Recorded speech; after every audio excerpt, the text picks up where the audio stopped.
현재를 건드리는 것이 아니고요. 미래를 늦추겠다는 전략입니다. 일본의 기술 성장 속도를 관리하는 장기적인 기술 봉쇄 전략이다. 실제로 이제 그 당시에 국제사회가 이제 반발하고 이러지야 오래 끌지도 못했습니다. 그런데 이번은 이제 전혀 다릅니다.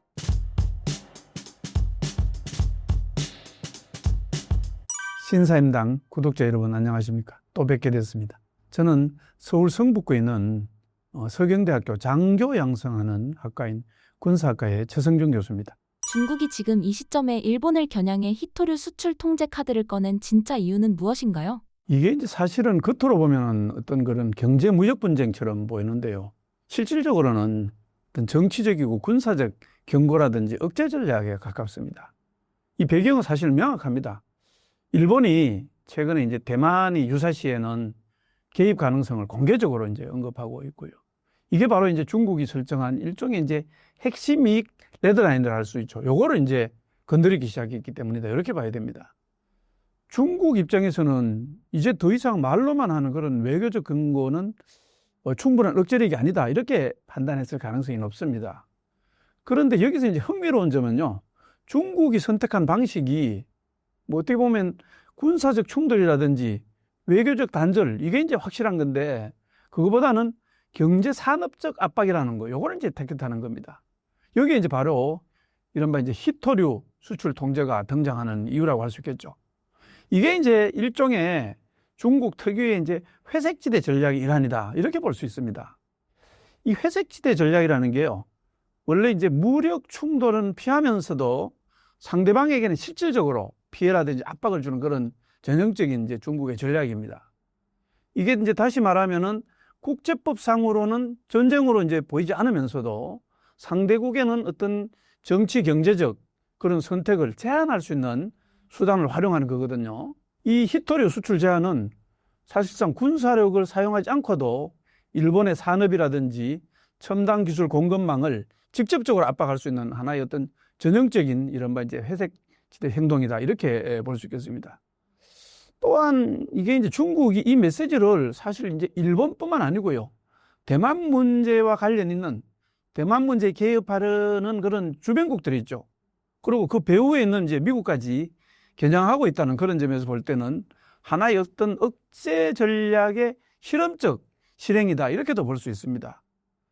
어떻게 보면 이제 경제적 수단을 통해서 안보 영역에 함부로 개입하지 말라는 그런 신호를 주면서 동시에 전면적인 어떤 정면 충돌하지 않고도 자신의 의도를 관철시키는 이런 거죠. 결국 이제 이번 조치가 단순한 어떤 무역 분쟁을 넘어서서요.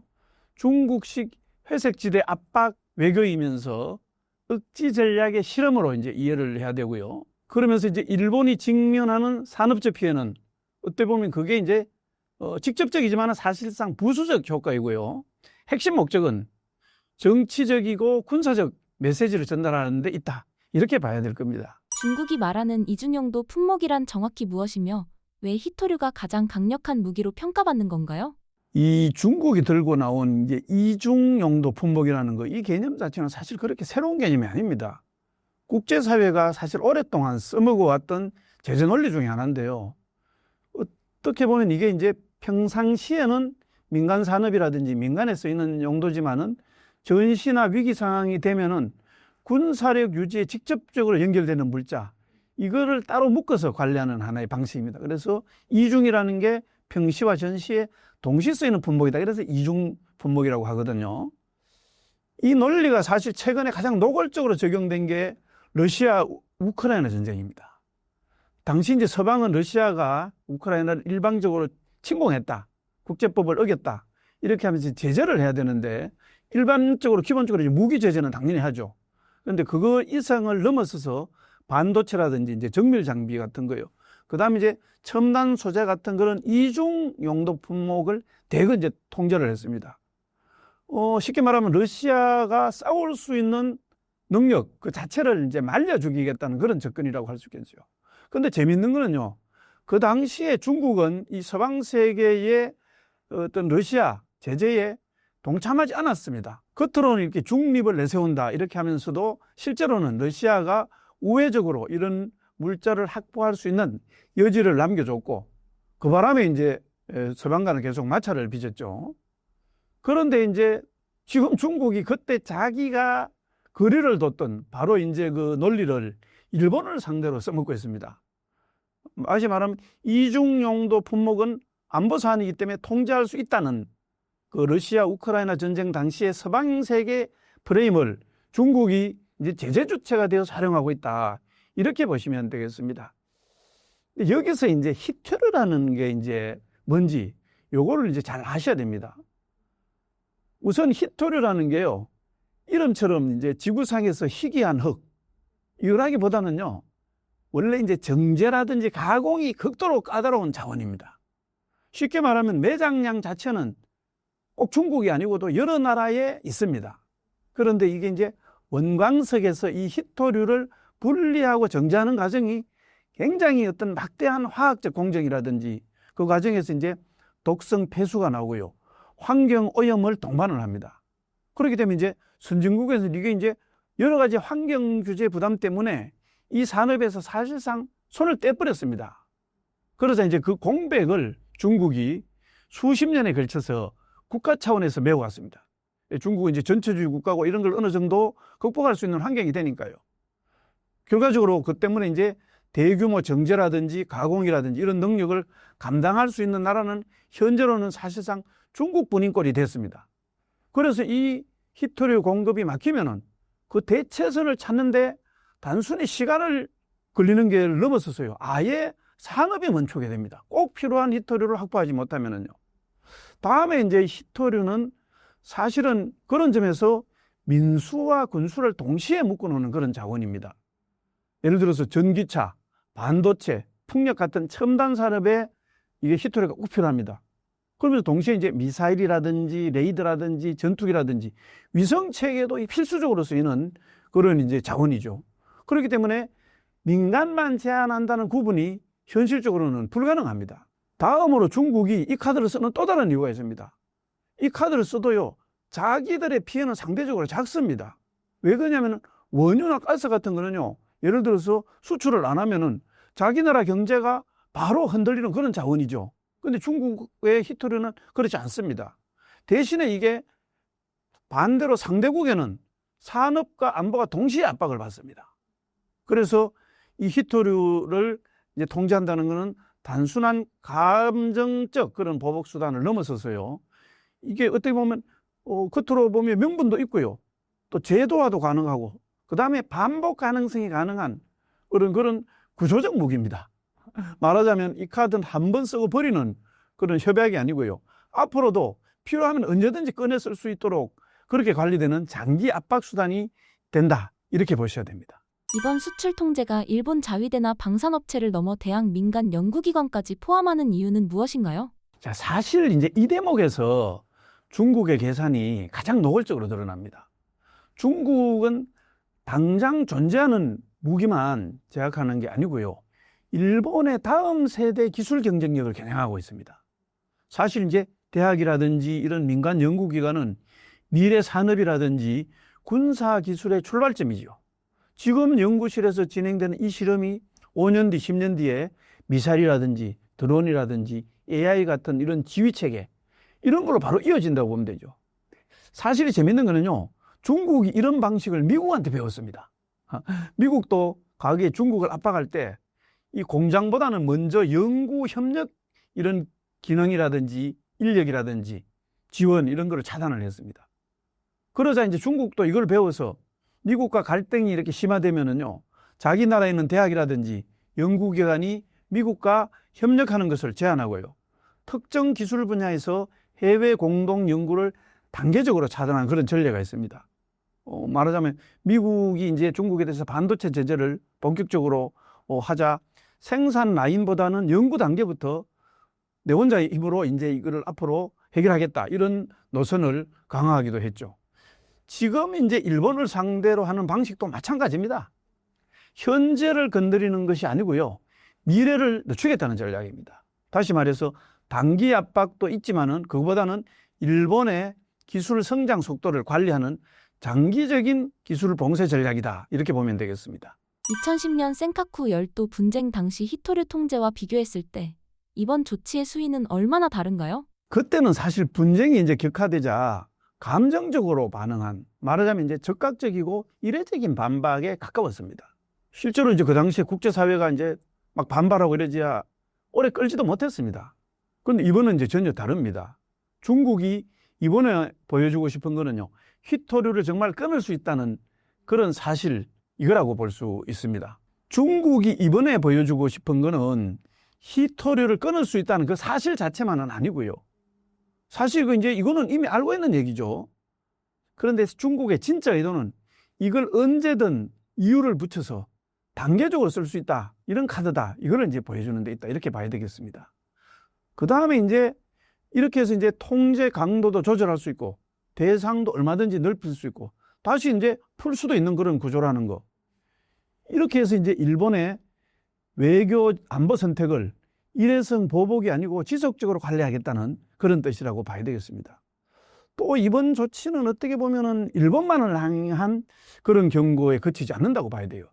사실 이제 국제사회 전체를 상대로 한 일종의 이제 시범 테스트, 시범 운용 성격이 강합니다.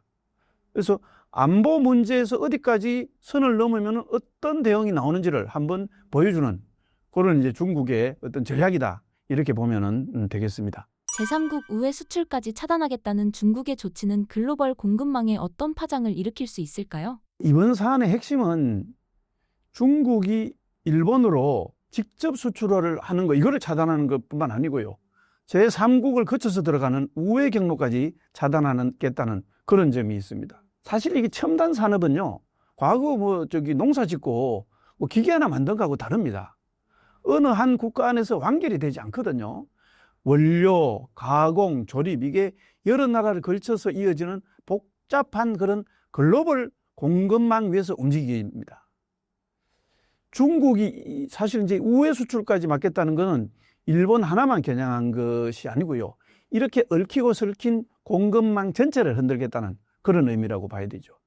그래서 어느 한 골이라도 막히면은 연쇄적으로 생산이 멈출 수밖에 없습니다. 사실 이 공급망 통제는요, 미국이 중국의 그 기술 경제 패권을 견제하려는 그런 전략의 핵심이기도 합니다. 미국은 지난 몇 년간 첨단 기술과 전략 자원의 공급망에서 중국 의존도를 스스로 줄여나가는 동시에 한국이라든지 일본이라든지 이 우방국과도 협력을 강화했어요. 중국의 영향력을 분산시키는 이런 구조를 계속 만들어 왔습니다. 그런데 이번에 중국이 이제 일본과 더구나 제3국을 동시에 겨냥해서 공급 통제를 실행하면은요, 이 글로벌 공급망이 미국이 의도해서 만들어놨던 그런 재편 방향하고 충돌을 하게 되죠. 그렇게 되면 일시적인 혼란과 긴장을 겪을 수밖에 없습니다. 결국 이제 이번 조치는 단순한 무역 갈등을 넘어서서요, 첨단 산업 공급망 전체를 겨냥한 구조적 충격이고요. 그러면서 미중 전략 경쟁 속에서 이 글로벌 생산이라든지 기술 체계가 흔들릴 수 있다는 그런 걸 보여주는 하나의 신호다, 이렇게 볼 수 있겠습니다. 히토류 통제에 이어 반도체 핵심 화학물질까지 문제 삼은 중국의 행보. 앞으로 추가 보복 가능성은 어디까지 열려 있다고 보시나요? 이 중국의 흐름은 이제 분명한 것 같습니다. 경제 문제를 언제든지 안보 문제로 전환할 수 있고요, 그걸 실제 행동으로 보여주고 있다는 거, 이게 이제 핵심입니다. 만일 이제 히토류 다음에는요, 반도체 핵심 화학 물질까지 거론됐거든요. 이런 건 아직 카드가 많이 남아있다, 이거를 이제 보여준다는 겁니다. 정밀 장비라든지 전략 소재라든지 첨단 공정 중간재까지 언제든지 다음 순서가 될 수 있다, 이거를 이제 보여준다, 이렇게 보시면 되겠습니다. 중국이 일본에 건방 떨지 말라고 경고하며 일본 전역이 전쟁터가 될 수 있다고 발언한 배경은 무엇이었나요? 이게 어떻게 보면 이제 사실 이제 감정도 실려 있겠죠. 그렇지만 단순한 그 감정적 발언을 넘어서서 오히려 이게 이제 중국이 일본을 바라보는 전략적 분류가 달라졌다는 이런 신호로 해석을 해야 됩니다. 일본이 단순히 미국 뒤에서 이렇게 이제 숨어 있는 하나의 이제 보조 변수, 이게 이제 아니다고 이렇게 보는 거죠. 일본 스스로 판단하고 개입할 수 있는 일종의 잠재적 참전국, 더 나아가서는 잠재적 적국으로 인식하기 시작했다, 이렇게 봐야 되겠습니다. 사실 가장 큰 변화는요, 일본 지도부 태도에서부터 나타나기 시작했습니다. 그 아베 전 총리의 강경 외교라든지 자주적 방위 노선을 계승했다고 이렇게 이제 자부하는 다카이치 일본 총리 취임이 결정적 계기로 작용했다 이렇게 봐야 되겠죠. 과거 일본은 사실 대만 문제에 대해서는 돌려서 말하거나 직접적 언급을 사실은 피했습니다. 그런데 현재는 일본 총리, 심지어는 방위상이 대만 유사시는 일본 안보와 직결된다. 이렇게 이제 공개적으로 말을 했죠. 이런 공개 발언이 중국 입장에서는 명백한 레드라인을 건드린 그런 신호로 작용했다. 이렇게 봐야 되겠습니다. 여기에서 이제 실제로 일본이 방위비도 정액하고 반경 능력을 보유하겠다. 이렇게 선언도 하고요. 그 다음에 이제 미일 동맹의 성격이 점점 더 변화하고요. 이건 다시 말해서 단순한 방위를 넘어서서 중국을 직접 겨냥한 작전 동맹화까지 이렇게 이제 겹친다. 이렇게 이제 보는 거죠. 그러면서 중국은 일본을 더 이상 2차 대전 이후에 생성된 전후 질서의 예외로 두기 어렵다. 이렇게 판단하게 이제 된 거라고 보면 되겠습니다. 그러면서 이제 어떻게 보면은 이런 발언들이 일본 국민들을 이렇게 겁주게 한 그런 위협도 있겠지만은 궁극적으로는 일본 지도부를 향한 전략적 경고를 보냈다. 이렇게 봐야 됩니다. 다시 말해서 대만 문제에 너희들이 깊이 개입한다면은 이제 일본 너희 본토도 안전지대가 아니다. 이런 점을 각인시키려는 메시지인 셈이다. 이렇게 봐야 되겠습니다. 요컨대 발언의 수위가 높아진 거라기보다는요. 일본을 바라보는 중국의 인식 단계가 한 단계 올라갔다. 이걸 보여주는 신호라고 봐야 되겠습니다.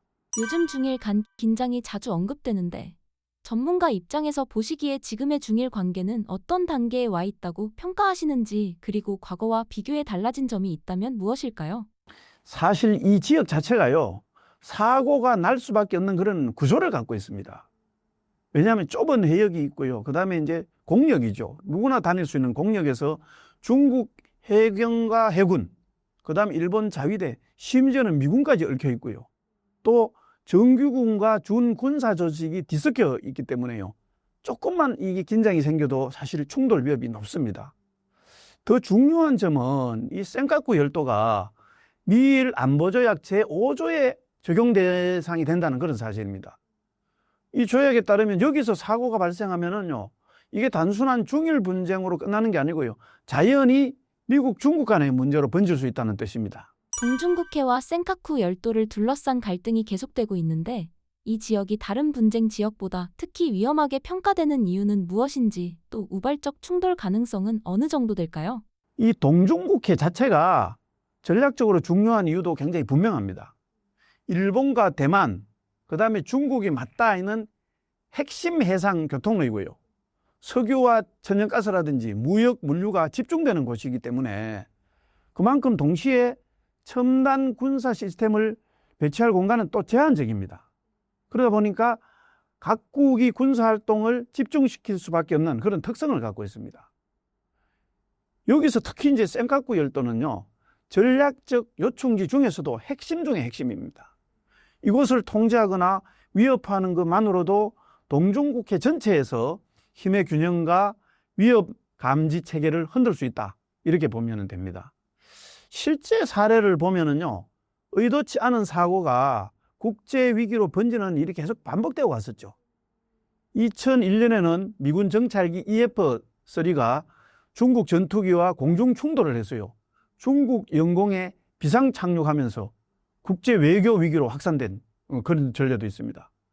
과거 그 냉전 시기에도요, 미국과 소련 군함이 서로 밀치며 충돌 직전까지 간 사건이 여러 차례 있었고, 남중국해에서는 중국과 주변국 군함과 항공기가 반복적으로 서로 근접하면서 긴장이 고조된 사례가 많습니다. 사실 이 센카쿠 해역에서도 근접 비행이라든지 위협 기동이라든지 진로 차단이 일상화되어 있고요. 그래서 이 지역은 곧 전쟁이 난다는 식으로 보기는 어렵지만 사고 하나만 나도 정치적, 군사적 위기로 폭증할 수 있는 그런 아주 민감한 곳입니다. 어떻게 보면 의도가 없어도 구조 자체가 사고를 부를 수 있고요. 사고가 다시 위기를 키우는 전형적인 고위험 전략 요충지다. 이렇게 보시면 되겠습니다. 최근 일본의 방위력 강화 움직임이 눈에 띄게 강해졌는데 이를 두고 단순 방어 차원이라는 해석도 있고 전략적 변화의 신호라는 시각도 있는데 교수님께서는 일본의 군사력 강화 배경을 어떻게 보시나요? 이게 이제 단순한 방어 강화가 아니고요. 일본 안보 정책의 구조적 방향 전환이다. 이렇게 보셔야 됩니다. 일본은 이제 자기들도 더 이상 맞고 나서 지킨다. 이런 개념에 이제 더 이상 머물지 않고요. 상대의 공격 능력을 사전에 무력화시킬 수 있는 반격 능력을 일종의 이제 공식 언어 차원에서 끌어올렸다. 이렇게 봐야 됩니다. 이 변화는 사실은 일본의 정치 지형과도 맞물려 있습니다. 사실 아베 노선을 계승한 강경 보수 세력이 이제 주류가 되었죠. 그러면서 일본 헌법에 대한 해석과 군사력 사용에 대한 심리적 저항선이 눈에 띄게 낮아졌습니다. 사실 이제 2차 대전 패전 국가죠, 일본이. 그렇기 때문에 일본은 평화헌법이라는 게 있는데 그중에 9조에는 이런 조항이 있습니다. 전쟁을 포기하고 군대를 보유하지 않는다. 이거를 이제 원칙적으로 규정해 놓고 국내외적으로 확실하게 이걸 이제 천명을 하고 있죠. 그런데 일본은 이 구조를 완전히 바꾸지 않으면서도 헌법의 해석을 통해서 자위대 역할을 확대시키고, 자위대는 군대는 아니지만 그 역할을 확대해 나가는 거죠. 그 다음에 이제 상대 공격을 선제적으로 무력화할 수 있는 그런 능력까지 포함시키는 식으로 전략적 유연성을 확보했다. 이렇게 보면 됩니다. 다시 말하면 헌법을 바꾸지 않고 그 제약 안에서 전쟁을 선택할 수 있는 능력을 공식한 셈이다. 이렇게 보시면 되겠습니다. 더불어서 일본 내부에서도 이제 미국이 항상 끝까지 책임져 줄까? 이런 질문도 공개적으로 나오고 있습니다. 결국 이렇게 하면서 이제 방위비도 정액시키고 장거리 미사일도 확보하고 방위산업도 재건하고 이렇게 하는데, 이러한 모든 것들이 하나의 어떤 전략적 전환의 연장선상에 있다. 이렇게 보시면 되겠습니다. 결국 이제 일본은 과거처럼 전쟁을 할 수 없는 나라에서 전쟁을 선택할 수 있는 나라로 이동하는 그런 상황이다. 이렇게 보면 되겠습니다. 이러한 변화는 단순히 어떤 단기적인 대응을 넘어서서요, 평화헌법의 틀 안에 있지만은 현실적으로 군사력이라든지 전략적 자율성을 확대하는 구조적 전환으로 볼 수 있겠습니다. 중국이 일본을 상대로 관광, 유학, 무역 등을 활용한 압박을 가하는 모습도 나타나고 있습니다. 중국은 왜 군사적 충돌보다 이런 경제적 비군사적 수단을 자주 선택할까요? 이 이유는 사실 간단합니다. 왜냐하면 총성 없는 압박이 훨씬 싸고 효과적이거든요. 사실 이제 전쟁은 이거 뭐 말이 쉽지, 자칫하면 확전 위험도 크고요. 자칫하면 이렇게 이제 전쟁이 일어나면 국제 제재 부담도 엄청나죠. 대신에 이제 관광이나 유학이나 무역 같은 수단은 즉각적인 타격을 줄 수 있으면서도 명분도 또 만들기도 쉽고요. 강약 조절도 가능합니다. 사실 이제 중국이 이런 방식을 쓰는 거는 목표가 정부가 아니고 상대 사회 자체이기 때문입니다. 이걸 이제 실제 사례를 보면 이해하기 쉽죠. 과거에 이제 한국의 사드 배치 이후에 중국이 단체 관광객을 제한하기도 했고요. 그 다음에 일부 기업 활동을 어렵게 만들었습니다. 이건 이제 정부를 직접 압박한 건 아니지만은 기업이라든지 대학이라든지 지방정부라든지 일반 시민까지 이건 너무 중국을 자극하면 안 되겠다, 이런 분위기를 만들도록 이렇게 유도해 나가는 거죠. 호주도 비슷한 사례가 있었습니다. 중국하고 무역하는 데서 특정 농산물이라든지 와인 수출을 규제하면서 국내 기업과 농민들이 자연스럽게 중국 눈치를 보기 시작했습니다. 노르웨이도요, 노벨 평화상 문제로 수산물 수출이라든지 기업 활동이 제약을 받았고, 또 리투아니아도 대만과 협력 문제 때문에 수출과 금융거래에서 압박을 받았습니다. 이 모든 사례에서 공통점은 군사적 충돌 없이 상대 사회를 흔들었다는 겁니다. 이렇게 이제 중국이 할 수 있는 거는 중국이 기업이라든지 대학이라든지 관광이라든지 금융 같은 이런 사회 전반을 스스로 통제할 수 있는 그런 국가의 구조를 가지고 있습니다. 중국은 전체주의 국가이기 때문에요, 정책 목표라든지 이거를 민간 부분하고 연결하면은요, 바로 압박장치가 되는 그런 특수한 사회 구조를 갖고 있습니다. 그래서 국가가 하자면은 국민들이 다 따라오죠. 그걸 이제 여러분들도 보셨을 겁니다. 결국 이런 그 중국식 압박은 단순한 임기응변을 넘어서서요, 체제와 전략이 결합된 아주 정교한 수단이다, 이렇게 봐야 됩니다. 이거는 이제 군사력을 쓰지 않고도 상대의 정책 결정이라든지 사회 분위기를 흔들 수 있고, 또 이미 여러 번 성공을 입증했습니다. 그래서 중국은 이렇게 총성 없는 압박을 전략적 구도로 자주 활용하고 있다. 이렇게 보시면 되겠습니다. 중일 갈등을 미중 경쟁, 특히 대만 문제와 연결해서 보는 시각도 많은데요. 미국의 대만 전략은 현재 어떤 기조를 유지하고 있고, 최근 미국 정치권의 발언들은 어떻게 해석하는 것이 적절할까요? 지금 이제 중일 갈등을 단순히 역사나 영토 문제로만 보면 이건 이제 오산입니다. 사실상 이게 이제 대만을 둘러싼 미중 전략 경쟁의 전초전에 가깝다. 이렇게 봐야 됩니다. 대만은 미국 인도 태평양 전략의 핵심축입니다. 그러면서 일본은 대만의 어떤 사태가 발생했을 때는 미국이 전개할 핵심 거점으로 사실상 지정되어 있어요. 지리적으로 보면요, 일본 오키나와와 남서도서는 대만하고 아주 가깝습니다. 그렇기 때문에 이미 사실상 작전 지역 수준에 있다. 이렇게 봐야 됩니다. 그렇기 때문에 일본이 방위력을 강화하고 반격 능력을 공식화한 것도 바로 이 전제를 깔고 움직이는 거라 이렇게 봐야 됩니다. 그런데 중국 입장에서 보면은요, 일본이 더 이상 이제 주변국이 아니고요, 대만 문제의 직접 당사자라 이렇게 이제 느끼게 됩니다. 결과적으로 일본이 방위비도 늘리고 장거리 미사일이라든지 자위대 역량을 강화하는 것 자체가 중국 입장에서는 직접적으로 계산을 해야 할 대상이다. 이렇게 이제 보는 거죠. 게다가 이제 이 동중국해와 센카쿠 열도 같은 전략적 요충지가 얽혀 있기 때문에 작은 사고 하나도 금방 큰 정치 군사적 위기로 확산될 수가 있고요. 결국 지금의 중일 갈등은 과거처럼 역사 문제라든지 국제적 분쟁을 아니고요, 미래 전쟁 가능성을 둘러싼 현재 진행형 힘겨루기다. 이렇게 보면 되겠습니다. 그래서 중국이 경고와 압박을 점점 더 노골적으로 거칠게 하는 이유는 일본을 더 이상 주변국으로 보지 않고 대만 문제를 포함한 미중 전략 경쟁 속에서 핵심 행위자로 간주하기 때문이다. 이렇게 보면 되겠습니다. 만약 중일 갈등이나 대만을 둘러싼 긴장이 실제 위기로 번질 경우 한국은 외교 안보 경제 측면에서 어떤 영향을 가장 먼저 받게 될 가능성이 크다고 보시나요? 사실 한국은 안보라든지 경제 모두에서 가장 먼저 압박을 받을 가능성이 큽니다.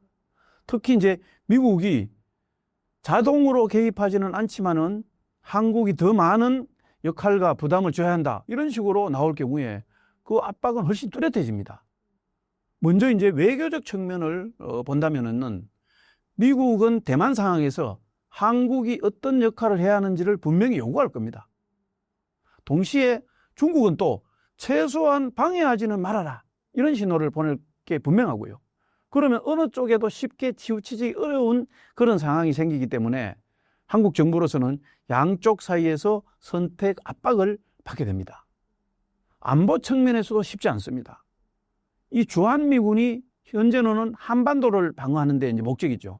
그렇지만 단순한 이 한반도 방어만 하는 게 아니고 이렇게 되면 이제 인도 태평양 지역 전력으로 움직일 수 있습니다.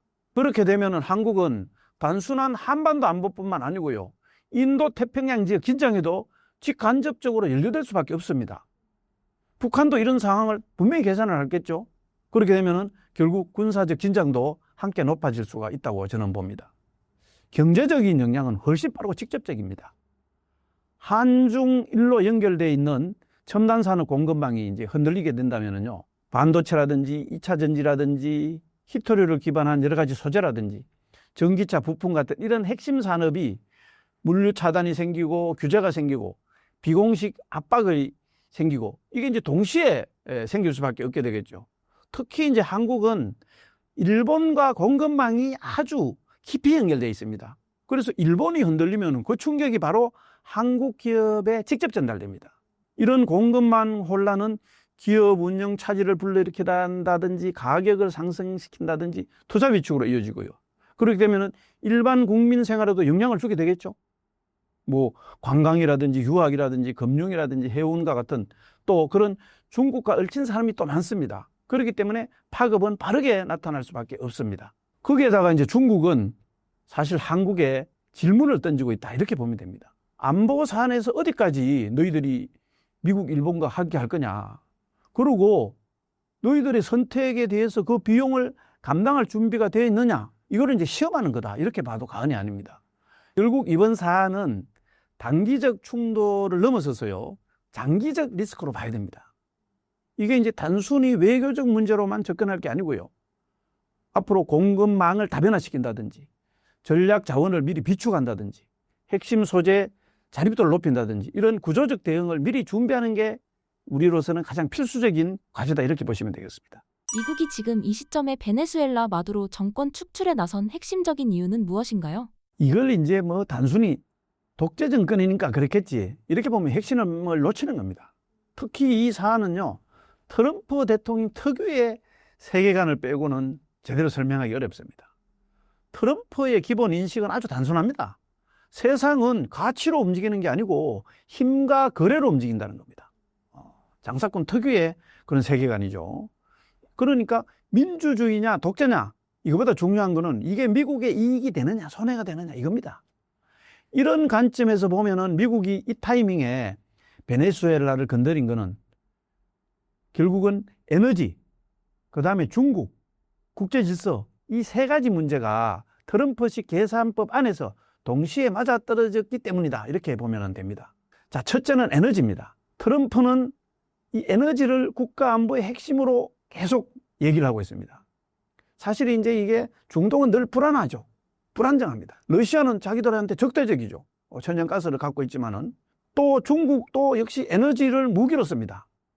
이런 상황에서 베네수엘라는 세계 최대 수준의 원유 매장국입니다. 트럼프식으로 말하면 이렇게 큰 자원이 반미 정권 손에 있는 거는 말이 안 된다 이렇게 보는 거죠.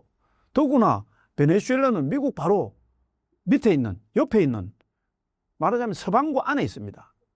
트럼프 세계관으로 볼 때는 이 뒷마당에 적대 세력이 자리 잡고 있는 거 이거 절대로 용납할 수 없다 이렇게 이제 보는 거죠. 둘째는 중국에 대한 견제입니다. 이 베네수엘라는 중국이 서방구에서 확보한 가장 상징적인 전략 거점이다 이렇게 보면 됩니다. 중국은 그동안 대출이라든지 인프라라든지 군사협력 이런 것까지 얽어서 이 베네수엘라를 사실상 자기 편으로 만들어 왔습니다. 그런데 여기서 이제 트럼프 방식은 복잡하지 않습니다. 이거를 멀리서 관리하지 말고 손 닿는 곳에서부터 잘라낸다. 아프리카나 중동보다는 미국 코앞에서 중국 영향력을 제거하는 게 훨씬 싸고 확실한 선택이다. 이렇게 본 거죠. 다음은 국제 질서에 대한 이제 메시지다. 이렇게 보면 되겠습니다. 트럼프는 원래 이제 미국 하면 과거에 자유주의 질서 수호자다. 이런 게 이제 세계적인 어떤 통상적인 관념이죠. 그런데 이런 이미지를 크게 신경 쓰지 않습니다. 대신에 이런 메시지를 던집니다. 우리는 여전히 힘이 있고 필요하면은 이 국제 질서, 세계 규칙도 다시 쓸 수 있다. 이게 바로 이제 미국 입장에서는 특히 트럼프 입장에서는 우크라이나나 대만이나 중동까지 동시에 관리하기에는 이 부담이 사실 크지만은 베네수엘라는 좀 다릅니다. 군사적 리스크는 아주 낮고요. 미국 영향력이 강했던 지역이고 과거에 그 다음에 국제사회의 반발도 사실은 제한적입니다. 결국 이제 이번 개입은 인권이나 민주주의, 뭐 독재 이것 때문이라기보다는요. 트럼프식 현실주의 세계관이 그대로 반영된 결과다. 이렇게 보면 되겠습니다. 다시 말해서 에너지는 힘이고 중국은 밀어내야 할 경쟁자고 질서는 협상이 안 되면 힘으로 조정할 수 있다는 인식. 결국 이런 인식 속에서 베네수엘라는 그 계산을 한 번에 시험해보기 좋은 무대였던 셈이다. 이렇게 보면 되겠습니다. 베네수엘라가 중국에게 갖는 에너지적 의미는 어느 정도이며 정권 교체 시 중국이 입게 될 실질적 타격은 무엇인가요? 이 베네수엘라는 사실 중국 입장에서 볼 때는 단순한 원유 공급국 이상을 넘어서는 그런 존재입니다. 사실 이 확인된 매장량 기준으로만 보면은요, 이 베네수엘라에 약 3천억 배럴 수준의 원유가 매장되어 있다 하는데요. 이게 사우디아라비아를 넘어서는 세계 최대의 원유 매장국입니다.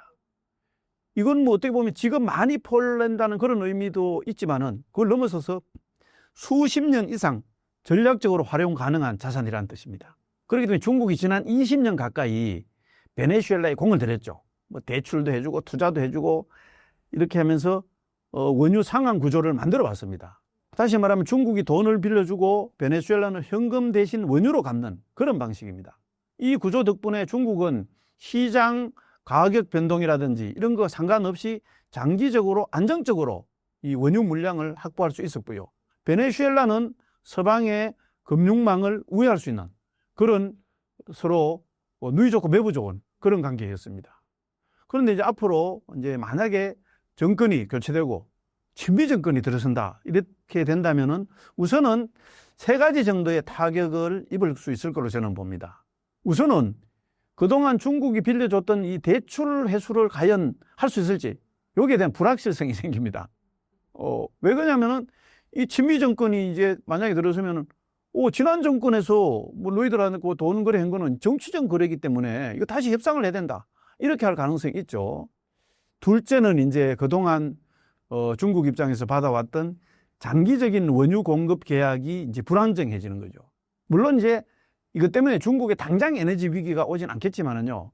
베네수엘라 같은 초대형 그런 석유 매장국 하나가 흔들린다는 거는 중국 에너지 전략 전체에 부담을 주겠죠.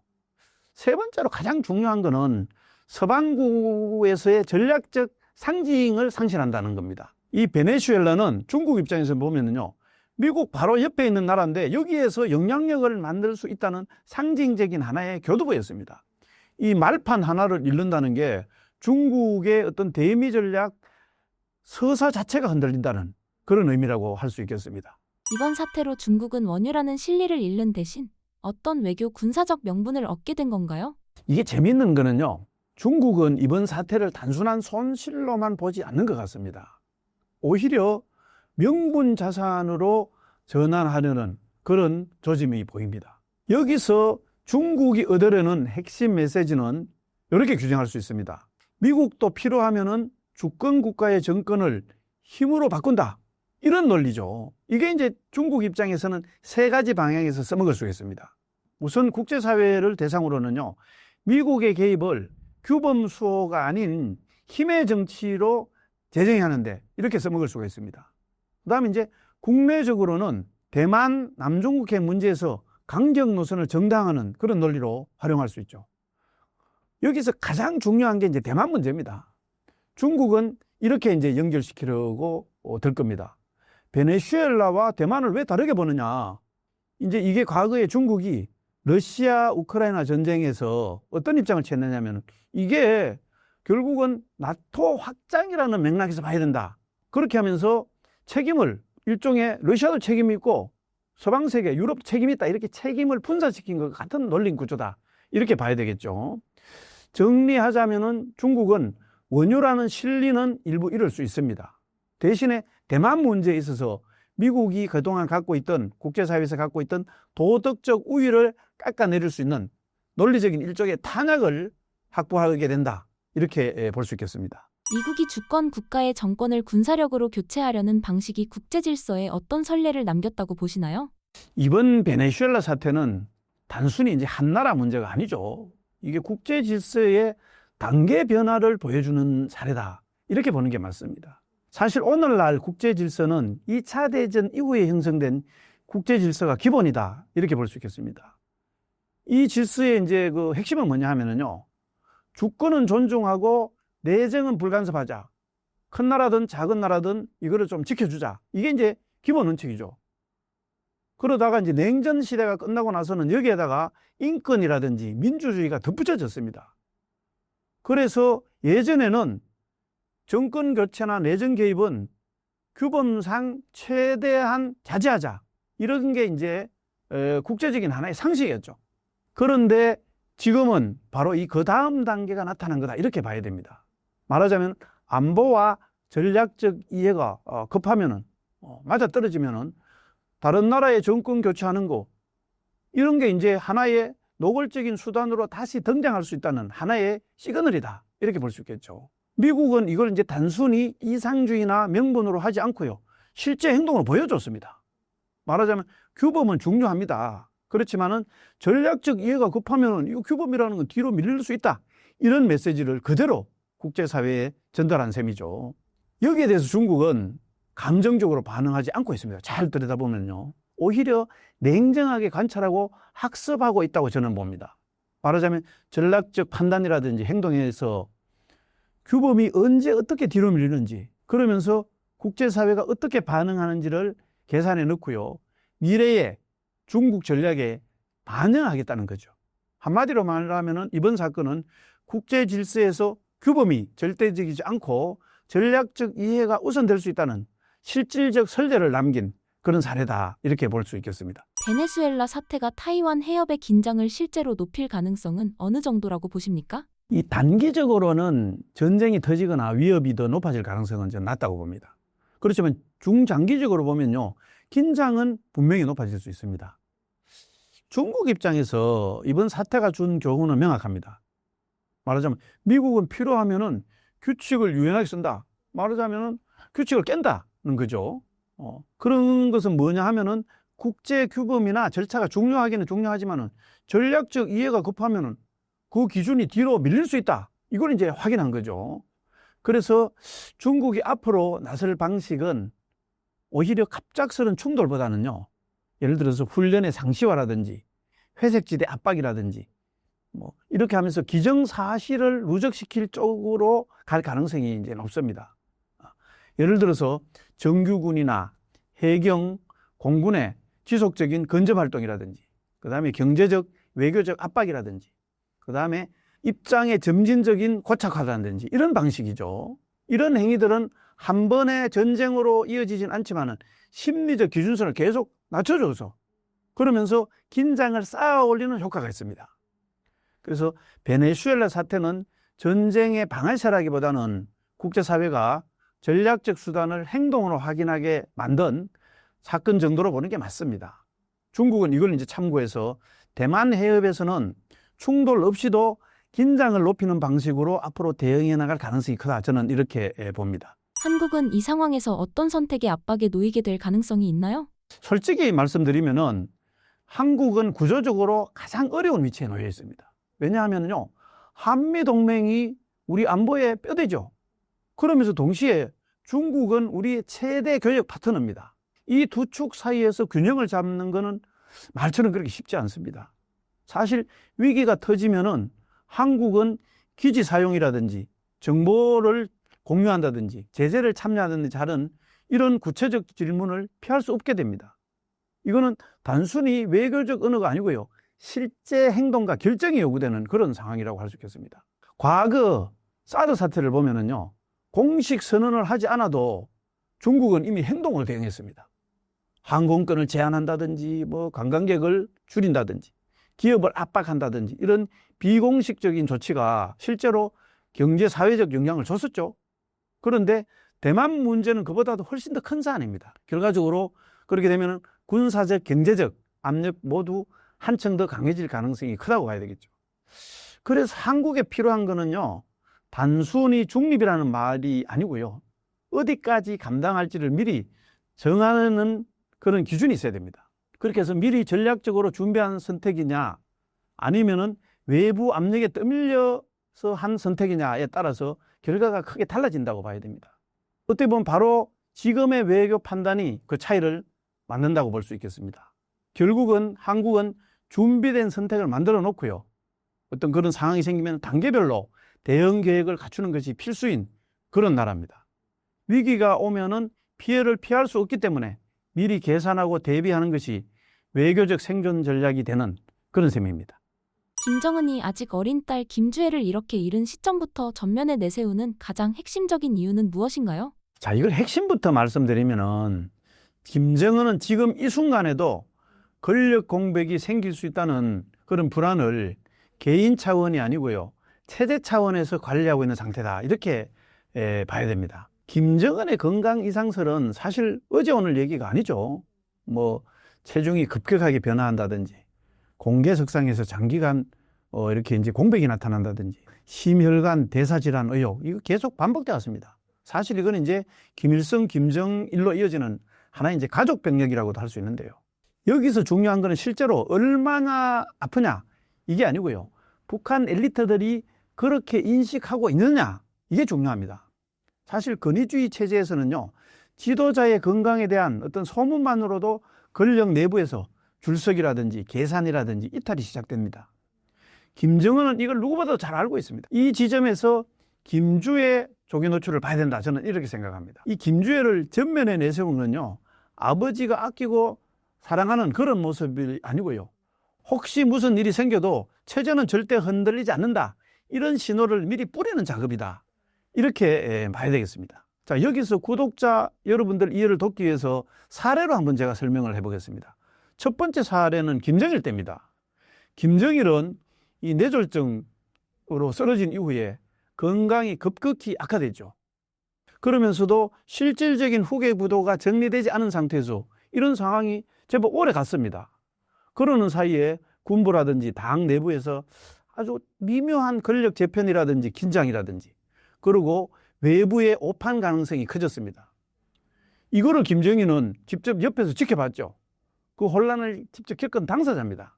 그래서 아버지처럼 뒤늦게 정리하면 위험하다는 교훈을 갖고 있습니다. 두 번째는 사실 외부 권위주의 국가들의 사례도 잘 살펴볼 필요가 있습니다. 이 중동이나 중앙아시아에서 지도자가 갑작스럽게 사망하거나 건강 이상으로 퇴장했을 때 이 후계 구도가 명확하지 않으면요, 정권 자체가 흔들리거나 쿠데타 내전으로 이어진 경우가 많았습니다.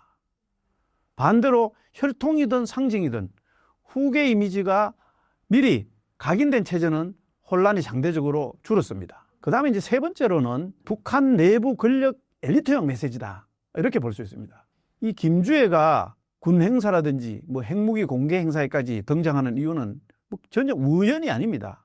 그건 어떻게 보면 김씨 혈통은 아직도 유효하다는 것을 말이 아니라 장면으로, 모습으로 보여주는 겁니다. 자, 정리하자면 이렇습니다. 김주애 조기 노출은 딸을 후계자로 공식화한 것도 아니고요, 당장 권력을 넘기겠다는 뜻도 아닙니다.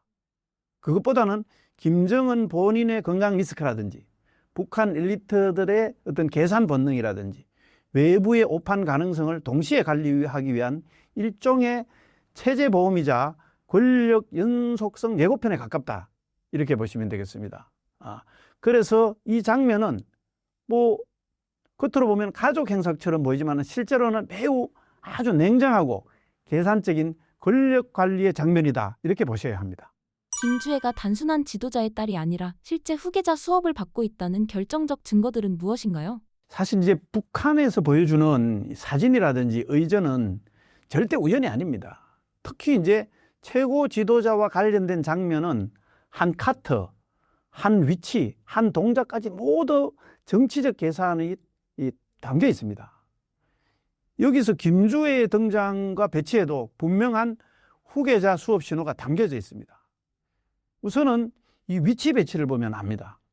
김주애는 단순한 수행원이 아니고요, 현장 행사 때 최근에는 김정은과 나란히 가기도 하고요, 심지어는 앞서가는 모습이 나타나기도 합니다. 뭐 경우에 따른 북한에서는 절대 존엄인 김정은 몸에 자연스럽게 신체 접촉을 하기도 하고요. 최근에 금수산 궁정 참배 때는요, 김정은보다 중앙에 서 있는 모습이 확인되기도 했습니다. 이거는 이 아이가 보호해야 할 아이가 아니고요, 보여줘야 할 인물이라는 강력한 신호다. 이렇게 볼 수 있겠습니다. 과거에 김정은 본인도요, 김정일이 생존했던 시기에 군 시찰이라든지 핵심 간부 접견 현장에서 항상 눈에 띄는 위치에 배치됐습니다. 그때도 공식 직책은 없었지만요, 사진 속에 어떤 그런 드러나는 위치만으로도 누가 후계자인지 사실상 드러났습니다. 김주애에게도 적용되는 방식이 거의 동일합니다. 자, 둘째는 동행 행사의 성격을 보면 알 수 있습니다. 자, 김주애가 등장하는 장면은 뭐 단순히 뭐 놀이하는 장면이라든지 뭐 아니면 가족 이벤트가 아닙니다. 말하자면 ICM 발사 현장이라든지 전략무기 공개라든지 군 핵심 간부가 총 출동하는 일정이라든지 기타 체제 핵심을 체험하고 학습할 수 있는 그런 장소에 집중됩니다. 북한에서 이런 자리는 후계자에게만 허용되는 권력 교과 과정과 같습니다. 과거 김정은도 어린 시절부터 미사일이라든지 군 지휘체계, 군부 서열이 한눈에 보이는 자리에 반복적으로 노출됐었습니다. 마지막으로 이 노출의 지속성을 봐야 됩니다. 이 김주애의 등장은 일회성 이벤트가 아니고요, 거의 3년 반 가까이 계속되고 있습니다. 이 북한에서 이런 시험용 노출은 보통 짧고 내부 반응에 따라서 조용히 사라지게 되는데요.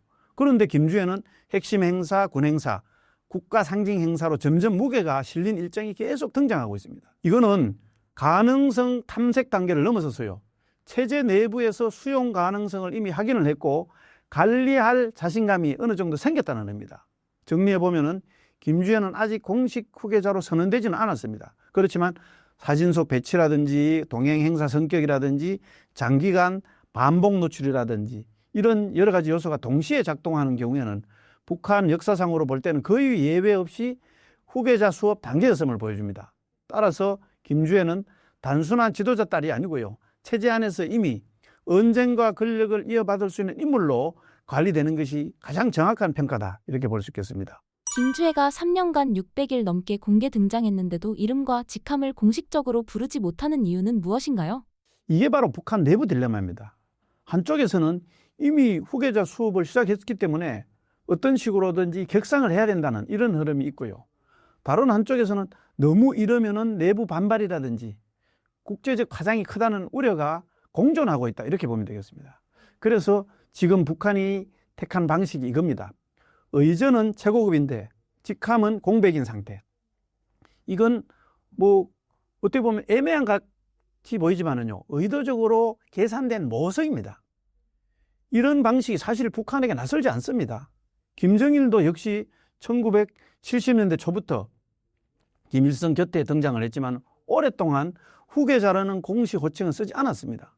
그렇지만 사진을 늘 함께였고 행사 배치는 점점 앞으로 나왔지만은 당내 직함이라든지 공식 선언은 상당히 늦게 이뤄졌죠. 김정은도 마찬가지였습니다.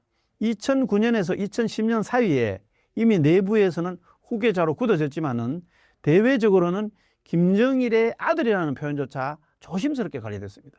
이유는 단순합니다. 너무 이런 공식화는 엘리트 내부의 계산을 앞당기고 당과 군 내에 권력 재편을 촉발하기 때문입니다. 자, 김주애의 경우는 더 복잡합니다. 우선은 여성이라는 점이 있죠. 나이가 어리다는 점이 있죠. 그 다음에 아직 생존해 있는 김정은의 권력 집중도까지 겹쳐 있습니다.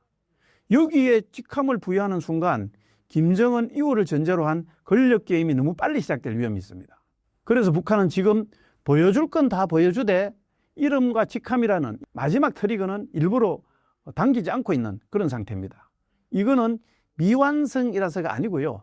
시간을 사고 내부 반응을 관찰하고 국제사회의 수위도 함께 재는 전략적 유예기간이다. 이렇게 보셔야 됩니다. 쉽게 말하면 이겁니다. 이미 방향은 정해졌지만은 출발 총성은 아직 울리지 않은 상태. 그러면서 김주애를 둘러싼 이 공백은 불확실성이 아니라 오히려 북한 체제가 가장 계산적으로 움직이고 있는 증거다. 이렇게 봐야 됩니다. 일각에서 제기되는 아들 유학설이나 숨겨진 남자 후계자 가능성은 왜 현실성이 낮다고 보시나요?